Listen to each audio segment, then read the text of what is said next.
Now that was embarrassing.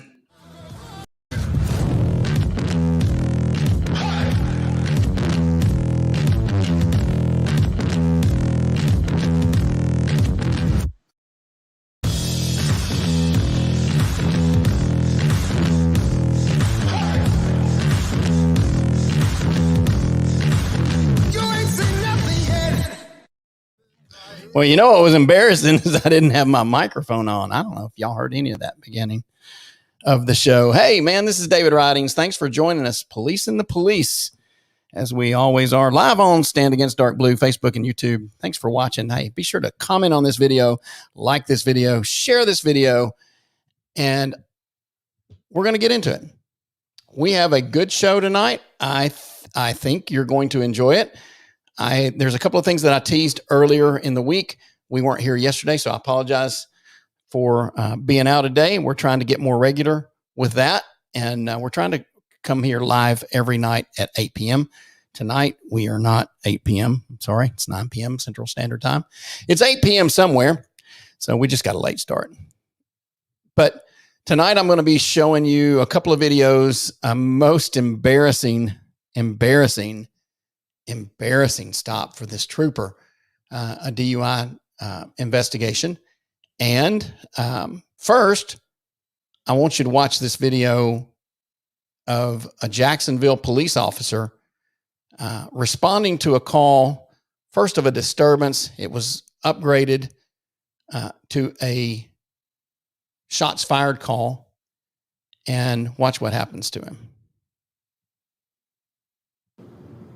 The cell phone video begins with what looks like a street fight involving multiple people. We see a shoving match between an officer who has an AR-15 rifle on his back and a man in a red shirt. The officer proceeds to grab the man, but then a woman in a white shirt and shorts appears to take a swing at the officer. The camera angles down. Then when it comes back up, we see the officer attempting to grab the woman, but she swings at him while the guy in the red shirt tries to keep her from being arrested. Seconds later, they start wrestling, and the officer goes down with the woman in the white shirt on top of him. The woman is throwing blows, but now the man in the red shirt appears to be trying to pull her off. The officer gets back up as other people crowd around him. Then the camera pans away. News4Jax crime and safety expert Ken Jefferson reviewed this video several times and was asked if the officer could have used deadly force in this situation. Even though there's a crowd of people standing around yelling and hollering and making all kind of noise, I only saw one person that was really aggressive with him, so he wouldn't not have been justified in using deadly force. He more than likely could have used non-lethal force, such as his taser. Fraternal order. Wrong answer. I disagree with that 100%. This, well, let's just hear what the FOP guy says. Let's see here. Back up here. I apologize for stopping it. Police President Steve Zona saw the same video, but says he believes the officer used great restraint in not using deadly force and believes deadly force would have been justified. If he was in a situation where he was in fear for his life, because maybe somebody was trying to grab that rifle, you can see that video and you can't see clearly if they're trying to grab it or whatever it is.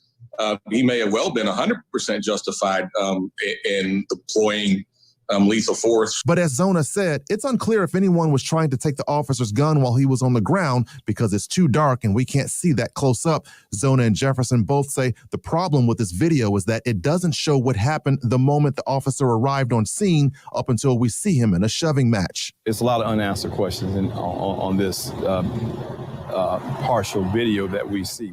Well, that's always what we have sometimes with the police. We have partial videos. We don't always get to see what happens in the beginning. We don't always get to see every angle that the police officer saw. The police officer can see peripherally. He can see things that his camera doesn't pick up. But in this particular instance where this officer, first of all, Angel, thank you for commenting and thank you for asking about my son. He's doing great. He's in the living room in there. He's in the Air Force, and this is the first time we've seen him in almost 2 years. Because of COVID, we didn't get to go to his airman graduation, which was a really sucky time in our life. We didn't get to go see him graduate and get coined and that kind of thing. But and then he went straight from there to tech school and straight to his assignment. And now he's fixing to get deployed somewhere when we're not allowed to know. And it's but it's really good having him home, and I appreciate you asking. And thanks for joining us. Good Wednesday evening to you as well, Melanie. So this officer, I've been in a situation like this where we've been attacked by a group of people. There were more police officers involved in the one that I was involved in. I was a police officer here in Nashville. But anytime you're attacked by a crowd of people, especially in this instance, this is one police officer. He's got an AR-15 strapped over his shoulder, and he's got a sidearm on his hip. And there's all kinds of ways to kill him, especially when you've got more than one person attacking him.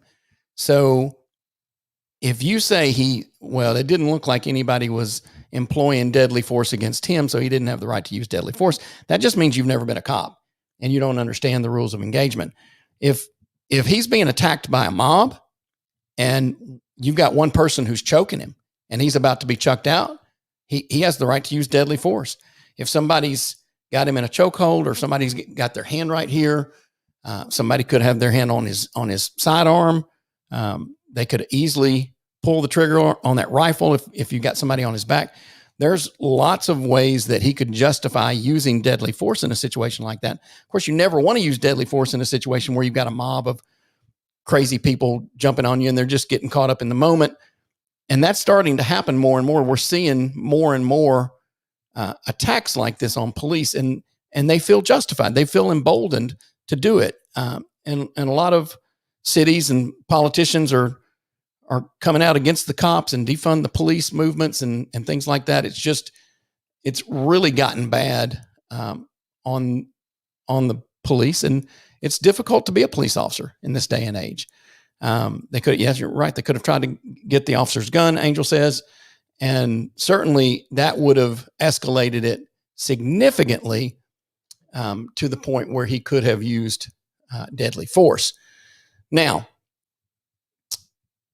I'm not going to get into what the FOP guy says. And I mean, I think I've covered it to the extent that I wanted to tonight. I want to get on to a video that I ran across here recently of a trooper in Arkansas.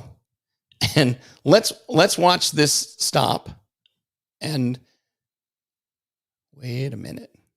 Let's watch this stop. And I'm going to kind of walk you through as a former police officer and a DUI defense attorney.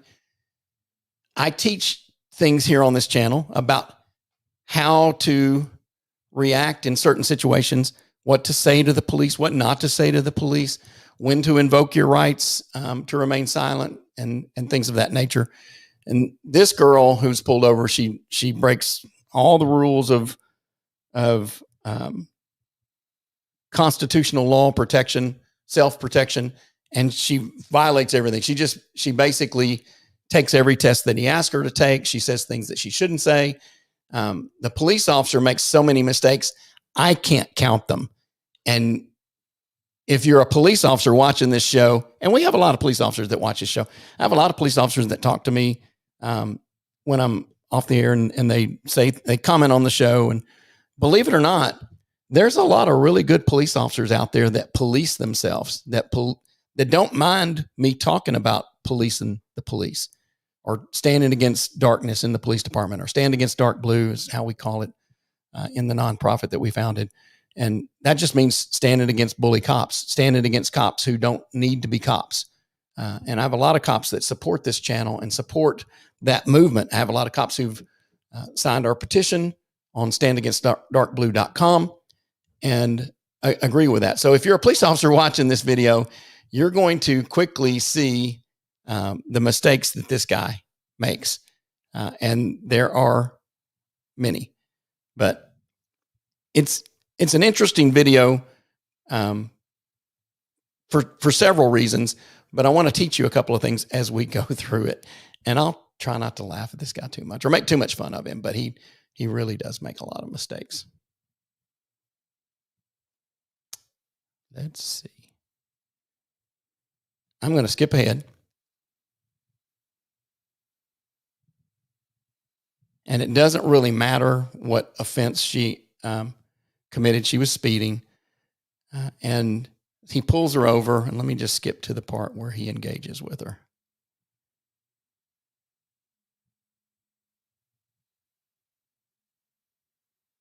Goodness, there was a lot of dead time here.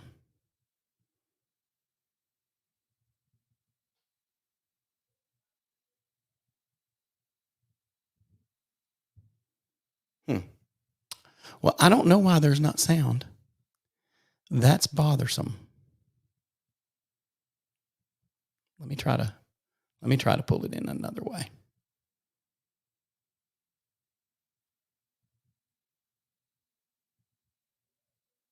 It's not gonna, this is going to make me mad if I can't get sound out of this. Oh, I know the problem here. Sorry. That's operator error, folks. David has not had I've got a soundboard over here to my left, and I gave my producer the night off, which is a joke that we use around here because I don't have a producer. But I didn't have the sound turned up. So here we go. Was there Marion exit? Okay. So what do you want me to do? All right, just stand over there by my car. Just stand right here in the front. Now watch this girl. She's she gets a little flirtatious with this guy at one point during this engagement. First of all, as a citizen, when you're pulled over by the police, you are not required to, nor should you engage in any testing on the side of the road. As a citizen of this country, you enjoy rights under this little thing that we call the United States Constitution. You have one in your state too. Here in Tennessee, we have a Tennessee state constitution. And it gives you certain rights and privileges, being an American citizen. And and one of those is out of the Fifth Amendment. And it says that you're not required to give evidence against yourself. And most people know when you plead the Fifth, it means you don't testify against yourself. What a lot of people don't realize is giving evidence against yourself can come in many forms, and it's not just verbal. You're not required to take field sobriety tests on the side of the road. You're not required to follow the, do I have a pen? Here's one. You're not required to do what they do. And they say, do you see this pen? Can you touch the tip? And you go, oh yeah, I can do that. And you think that you've passed the test. Well, follow this pen with your eyes without moving your head. Well, people think, well, that's easy. I can do that. Well, they're not only looking for your ability to follow a pen without moving your head. That's one of the things, but they're looking for what your eyes do when your eyes get to a certain point. When they're fixed on this object, they're looking for the involuntary movement of your eyes. And what I mean by involuntary movement is it's something you can't control. It's involuntary, and it's movement that you exhibit when you're impaired. And so they're looking for something that your eyes do when you're impaired. And so they're trying to determine if you are impaired, and you're giving them a piece of evidence by following this pen with your eyes. And you might just think, well, that's an easy test. I can pass that. Well, that's not the standard. There's no objective standard in which you can pass this test. So this test is for the officer to note whether or not your eyes do this little twitching thing that we call nystagmus.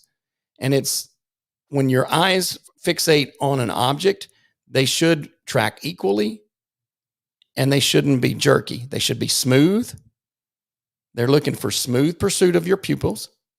They're looking for equal tracking of your pupils. That means you don't have one that's going a little faster than the other. And you don't have a lazy eye or something, but they're looking for what your pupils do.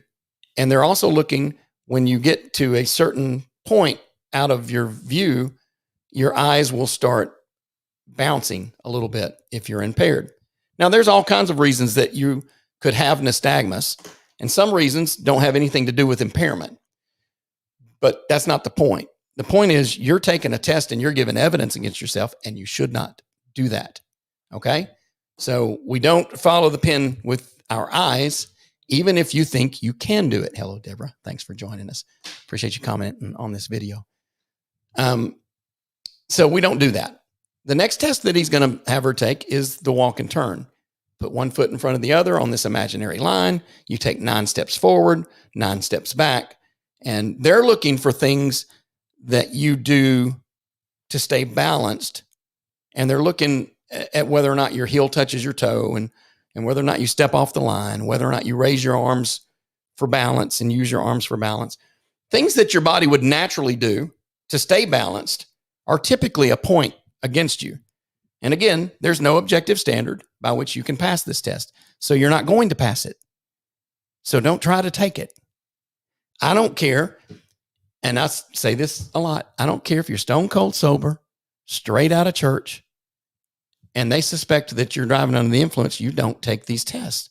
You just say, I'm sorry, officer.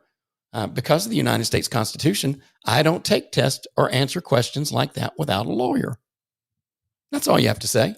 You can be nice and cordial about it. You don't have to be, abusive or abrasive.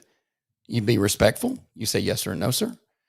If he tells you to sit on the curb, you sit on the curb. If he tells you to put your hands behind your back, you put your hands behind your back. You be polite and cordial and you cooperate with him. But cooperating does not mean taking tests. Cooperation does not mean that you give up your rights. You invoke your rights. And I mean, you say, I'm not going to answer these questions without an attorney, and you invoke them early in the encounter, and it will help you. Now, I'm going to skip through some of this because we've taught that before, and I want you to watch what happens when this girl realizes that she's going to jail. And it gets a little comical here, but let me just let you watch what happens.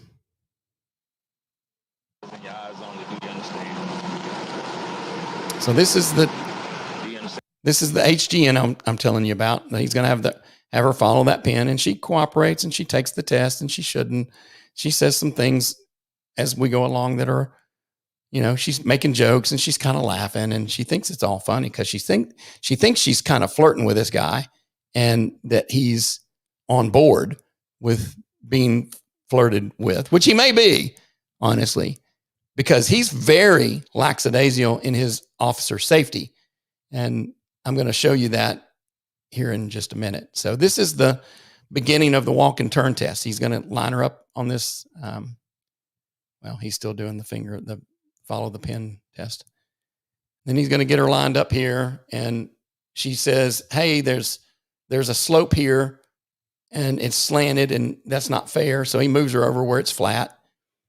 And then she says something about her high heels. And so he lets her take her heels off. But again, this is the test that you should never take. If you are a watcher of this show, you will know what to say. I'm sorry, officer, I don't take tests without a lawyer. So she gets these little house shoes out of her car. And he's got no suspicion at all that she's ever going to be a problem with him. And he hasn't called for backup, and he hasn't, he's not indicated that he's fearful of her at all.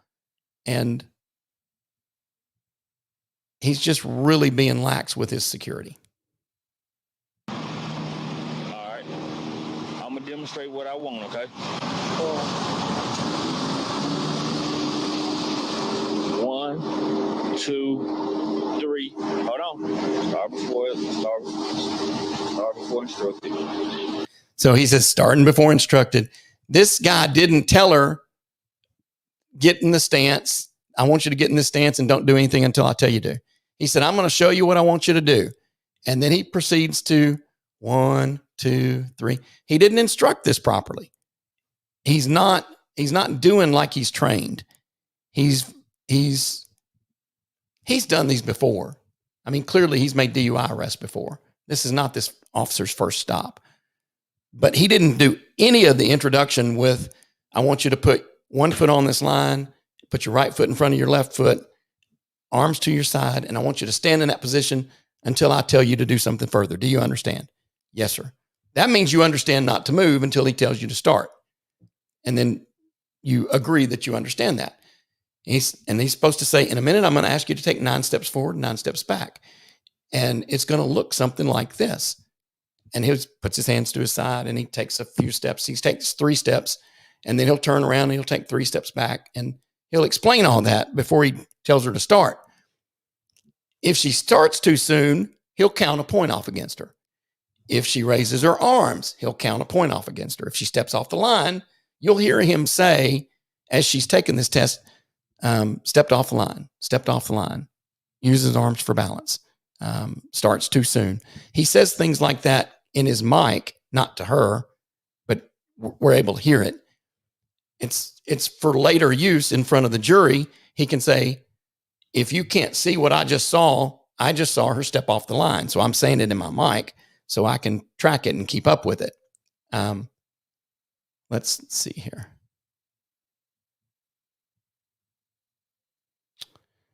And Melanie says, I love your channel. Not able to watch right now, but look forward to catching another live.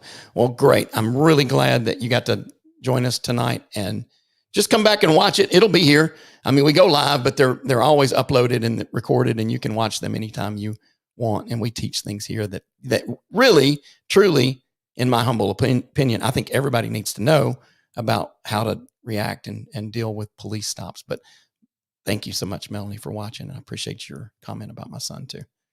Okay, so let's watch the rest of this test. All right. I took 3 steps. On the 9th step, you're going to take a series of small steps to turn around, okay? And you're going to take 9 heel-to-toe steps back. 1, 2, 3. I took 3. You're going to take 9, okay? While doing this test, you're going to watch your feet. You're going to count out loud. You're going to keep your arms down by your side. Do not stop this test until you're told to do otherwise. Do you understand? I guess so. Do you understand? Yes, I guess so. You may begin. I guess so. Now look, she's doing the little ballerina thing. 2, 3, 4, 5, No heel to toe. 8, 9.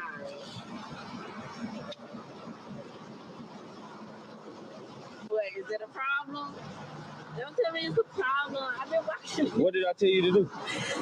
You said do heel to toe, right? And I said on your 9th step, take a series of small steps to turn around. 2, 3, Use your arms for balance. 4, 5, Step off line. 6, 7, 8, 9. Yeah, what did I do? You're gonna turn around, face me. Face you. Now she's just being cute and sassy and laughing and a little flirtatious with this cop. And she thinks he's going to let her go. She really thinks that she's making progress with him. And, you know, they're connecting, you know, she's making a connection with this cop. She may give him her number at the end. I don't know, but it doesn't work out well for her. Well, I take that back. It doesn't work out well for him, and it gets more embarrassing for him as we go along. You're going to love the end of this video. Do you understand? Yes, I think I do. Okay. Do you understand? I think I do. No, it ain't no you think you do. Do you understand? No, I don't. You want me to demonstrate again? No, your demonstration is not going to help with these mosquitoes that's distracting me. Okay, here we go. Did you understand my instructions? I understand the instructions. Okay, you may begin. Mosquitoes are distracting me. Okay, you may begin. Okay. I understand your instructions aren't going to help with these mosquitoes that are distracting me. And look at her. She's bending her leg and she thinks she's doing good. He's counting points off over there the whole time. He's saying little things in his microphone. Now, look at her dancing here.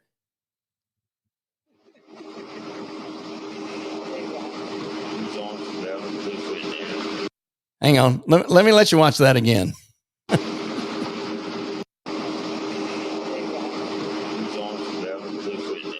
Okay, you may begin. Okay.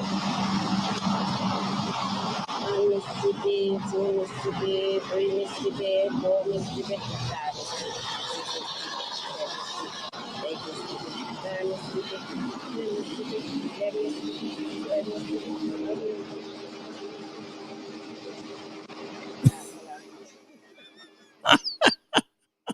The 12 Mississippi, 13 Mississippi. She thinks she at the club, okay? She's having fun. She's really not at all concerned that she's about to go to jail.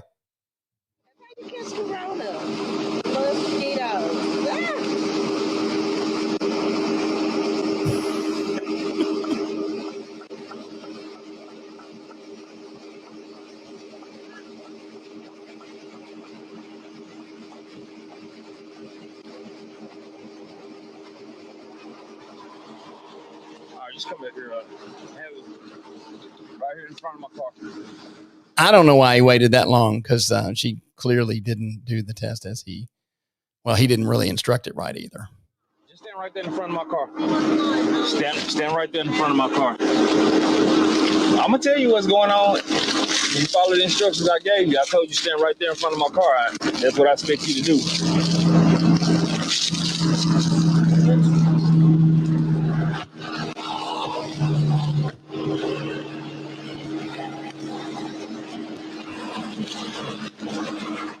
Don't go away. You're going to love the end of this video. Blow in here, okay? Blow. Look, stop playing games and blow. Now, he's having her blow in this portable breathalyzer machine. In Tennessee and in most states, he would have had to have instructed her that she has the right to refuse this test, but he didn't do that. He said, blow in this right here. Just blow. If you don't blow in this, you're going to go to downtown and blow in that one. And if you don't blow in that one, then I'm going to take you to jail. That's not at all how he's supposed to read her rights. He's supposed to advise her of her right to refuse this test and give her the opportunity to take it if she wishes. If she decides not to, they can charge her with a civil offense of refusing to give a breath test, which would be implied consent here in Tennessee and in most states. But it's the law is very similar in all states, that you're required to advise somebody of their rights to do this before you just stick a portable breathalyzer in their face and say, blow in this, because you're not required to blow in the breathalyzer. Now, there's a legal consequence to you refusing that I'm not going to get into on this video, but you're not required to blow in it. But let's watch the rest of this fun video. No, you're not. She says, see, I'm good. Yes. Go ahead and put your hands behind you. I'm just trying to get.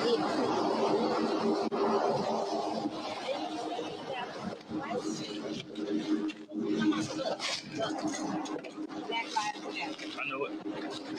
All lives matter. And I'm not doing anything. Go ahead I'm and not doing stand up there anything. and put your hand behind your You back. tripping Come on about right this situation.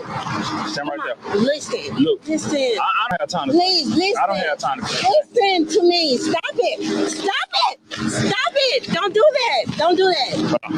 All right. Don't do that. Just relax. Just. Now, what he should be reaching for here is a form of non-lethal force, like, I don't know, pepper spray, maybe a taser. She's passively resisting. She's not actively resisting, but she's pulling away. And so he has the right to escalate the use of force here to get her into custody. But he, oh yeah, just watch the rest of this video. It gets away from him really quick. Relax. Calm down. D21. D25 to D21. You're tripping about the whole situation. Let me get my husband on the line. Okay. So she gets in the car and he says, or she says, you're tripping about the whole situation. Let me get my husband on the line. Okay. Number one, you never let a drunk person get back in the car. If you've decided you're arresting this girl for driving under the influence, you never, ever let them open the door and get back in the driver's seat. You grab them by the arm, you pull them away from the car, you do anything you can do to not let them back in the car. You let them back in the car and maybe they drive off. If they drive off and you know they're impaired, they run the risk of killing somebody. So you need to use an escalated, something bit my knee. You need to use an escalated level of force here. Yeah, you're right. I bet he's going to get in the car. No, doesn't get that bad, but close. So instead of going after her through the driver's door, which is what he should have done, and he shouldn't have just gotten on his mic to call somebody and let her walk off, because he did the same thing I did when I was a young cop, and I had that deal with that girl, and I got in the worst fight I've ever been in. It was with a girl, and I've told that story on this channel. And it was a bad fight because I let that girl do things that I would not have done had it been a guy.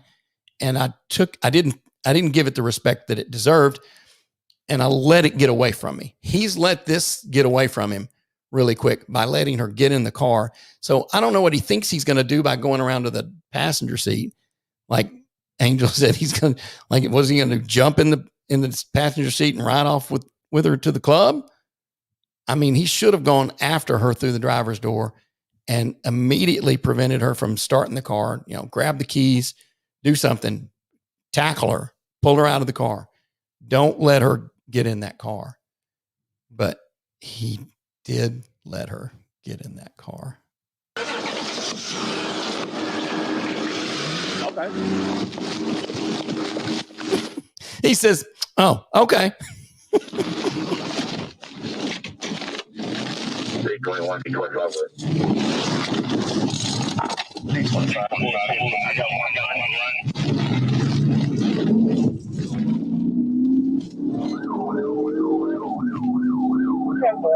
He's at Applebee's. Is he on foot or is he up a big car? Research Road and 277.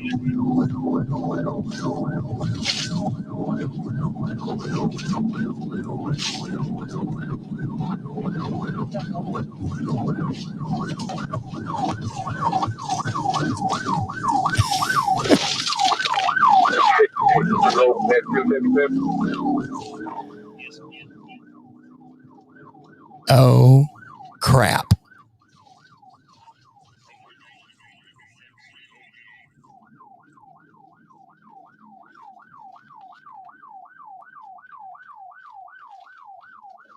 That's not her.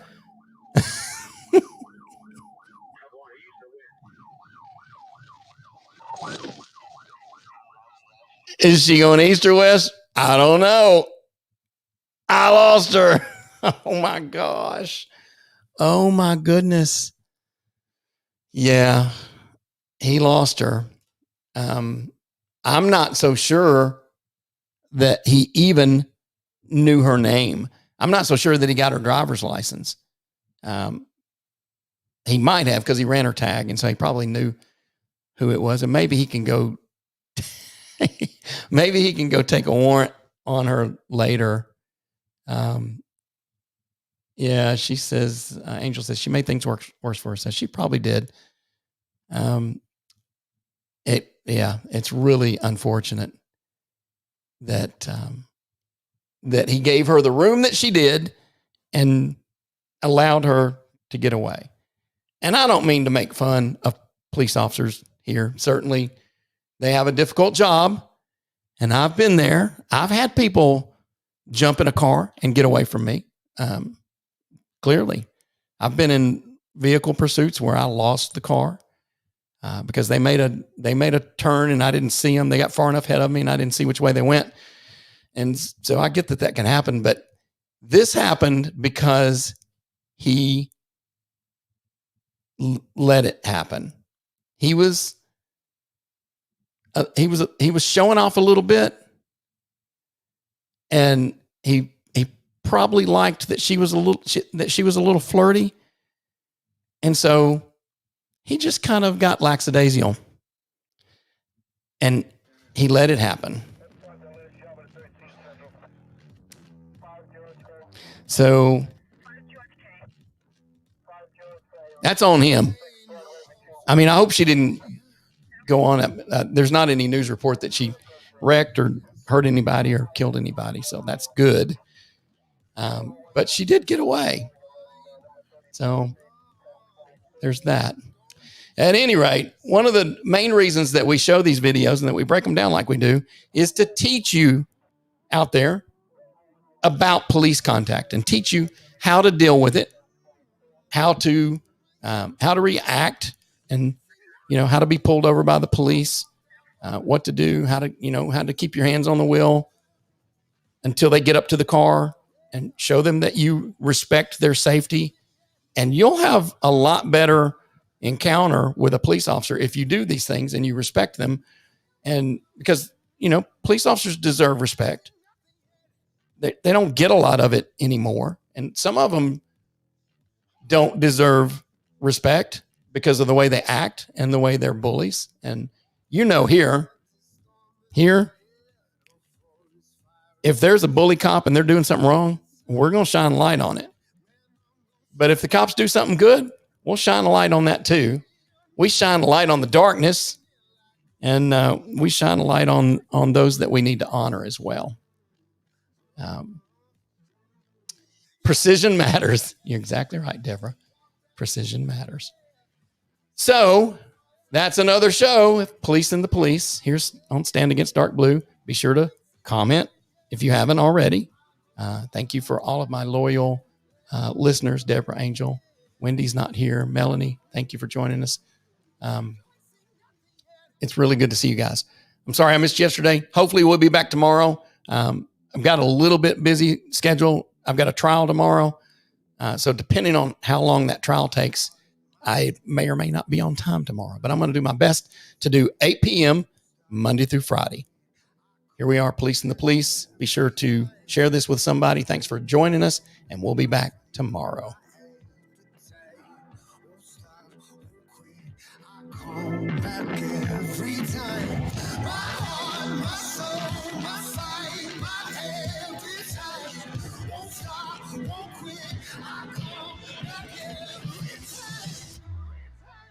You ain't seen nothing yet.